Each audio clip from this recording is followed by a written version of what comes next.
Let's find out what's going on in the arts. And Cassandra's here this morning. How are you today? I'm good, Scott. How are you? Great. You brought a guest with you today. Yes, I did. I brought one of our artists in residence, so this one from College Station, Trevor Coopersmith. Okay. Hey, Trevor, how are you? Doing well, thanks. So you're in resident in the city that you live in. No, I'm actually from San Diego. San Diego. How'd you find out about the program? Well, I'm sort of in between school, and I figured that there's a lot of good opportunities outside of California, so I gave this a shot. So tell us about the medium that you work in. So I specialize in spray paint, but I've been using oil pastel as well, and then I'm actually trying to make an interactive exhibition towards the end.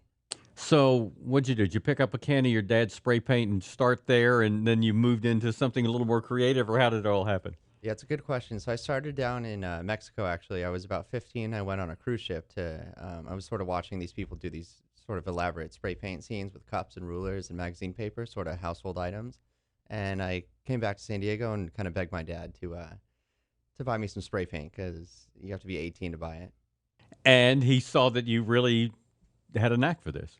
Yeah, he's been very supportive. He's actually a professional artist as well. But, of course, I try to paint on things I could usually just sell. Right. So what are you painting, if you will? Or describe your work for us a little bit. Yeah, so for this residency, I've been creating a series of work based on a mixture of figurative work and landscapes.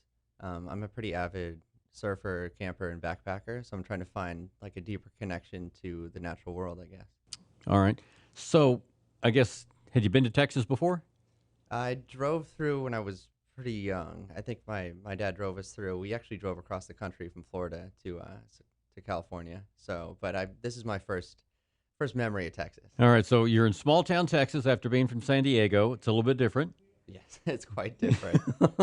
Okay. So what has it meant for you to be in an artist in resident program?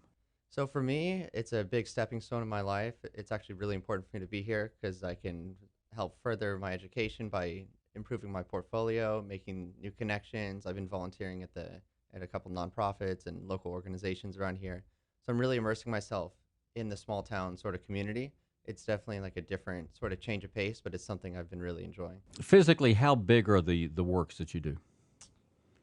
They're not extremely large. I have worked large scale before because spray paint can cover a pretty large surface. But these series of works are maybe 3 feet by 2 or 3 feet. But I've got a series of 12, a couple more sort of larger scale ones, and then hopefully one bigger than life size interactive piece where people can lay down and create some interesting work. Okay. So if they'd like to see some of your work, how could they do that? Or they could check it out on my website at trevorcoopersmith.com. Yeah, so my solo show is happening at the Arts Council building in late July. So feel free to check it out online for a flyer and more information. All right.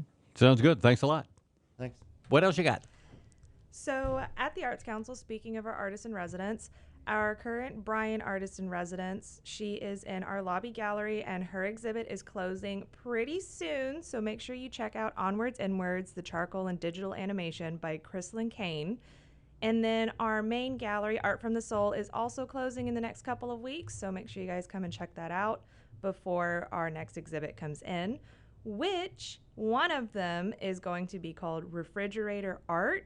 And it is going to be highlighting the work done by our camp and class goers. They're going to be adults and kids alike. That's pretty exciting, so you can check our website for more information.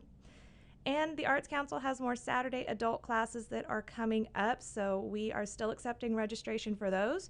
But our summer camps are almost full, so make sure your kids get their spots really, really soon. And in the community, MSC Visual Arts Committee has a new exhibit called Revival, Visualizing Natural History Specimens in Art and Science on display. And I think we've all heard about it by now, but the Bush Library and Museum is reopening July 1st. We are very excited about that, and we want to welcome them back. Absolutely. If they want some more information, then go to your website. Yes, they can. It is acbv.org. All right. Thanks for the time. Thank you.